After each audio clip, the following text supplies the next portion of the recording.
So this is going to be a flashback of some of my favorite memories of Professor Robert Keohan, whom I had as a professor at Merrimack College in fall of 2001 for major British authors, and then winter of 2002 for politics and literature. Professor Keohan, aka Robert or Buddy Keohan, he was from Wakefield. He was a student at Merrimack College, graduating with, I believe, one of the first classes back in the early days. And then after he completed college, he came back to teach at Merrimack College in the English department. When I had him as a professor, he was already in his 70s. And he stayed at the college up until around, say, 2018 or so, 17, 18, 19, and then he retired. So he was the longest running serving faculty member, I believe, at the college in its history. I believe he retired. He must have been in his mid-80s at the time, because I remember he had retired, and then I moved home from Los Angeles, and then in 2021 he passed away at 89. So he was teaching up until his at least mid-80s at the college. I remember when I had him, the only things he wanted us to do were the midterm, the final, and one report on a book or a novel of what we were studying. Whether it was something in major British authors or a novel dealing with the politics and literature. And those were the three areas that made up our grade in each of his classes. I remember attendance was not mandatory, so practically most of the class didn't go.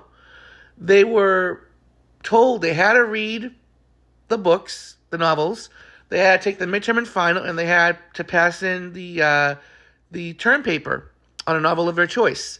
But I remember I went to every class of his. I was always sitting in the front, and he was a storyteller. He would tell stories about his life and his writing, living in Wakefield, playing tennis, all of his pastimes and enjoyments.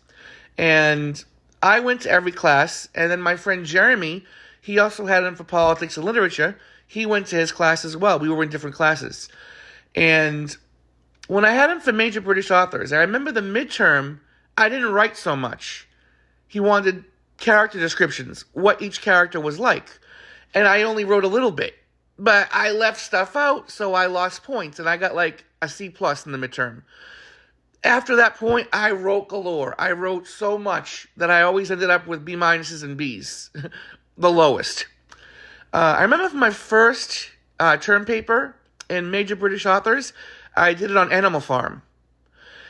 And I remember I stuck to the characters. The first character I'm going to talk about is this one. The next character I'm going to talk about is that one. And I remember, I believe he gave me a B- on the essay. I'm sure it was a B-. It was lower than my second class I had with him. And I remember him writing for the comments, he goes, "You will do well."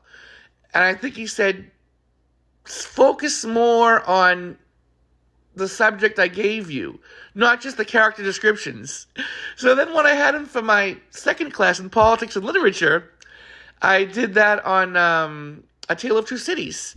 And I not only did what he said with the politics, I went into every character again. The first character I'm going to talk about is this one. The next character I'm going to talk about is that one. And then I'm going to get into the politics. So when he gave me my feedback for the essay, which I still saved, and I have here for proof, he told me I went far too much work possible.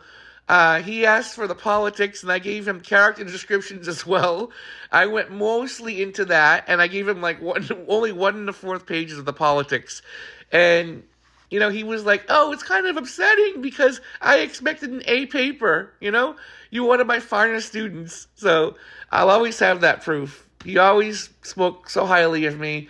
"Mark, one of the finest of Merrimack. There he is, Mark." I remember when I last saw him was in spring of 2005 before I graduated.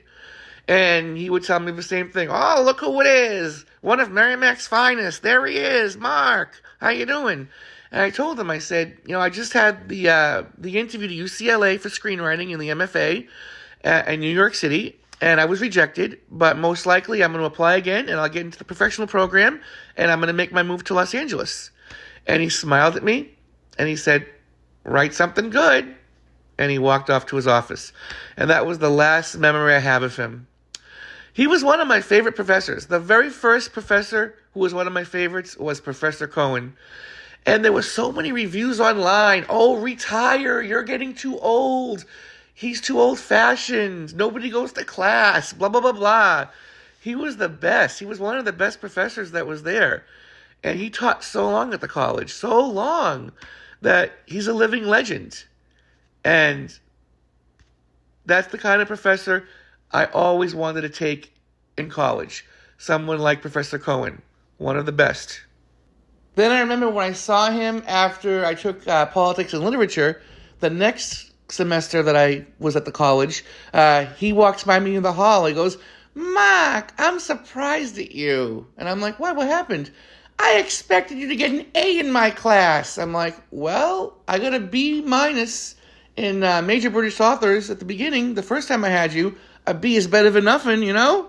And he smiled, and he nodded, and he walked off to his office. Because my friend Jeremy, I believe he had an A. Jeremy was, I believe, a poli-science major, and he was big with political science, and he got A's in everything. He got, like, the highest average student in political science as well. He was, like, straight A's in Merrimack College. So I'll always remember that, and I was like, yeah, but I'm not Jeremy. Jeremy's, like, a straight A student. And then Professor Keohan also taught news writing, and I believe sports writing, writing for features like newspaper writing. But I didn't take any of those classes. I took creative writing with Mary Kay Mahoney, and all different literature classes I took there as well with other teachers like Professor Schwartzky, and Professor Plass. But Professor Keohan, I would say, out of all the English department, I would say he's in the top 3 of my favorite professors that I had there at the time I was there at Merrimack College between 2001 and 2005.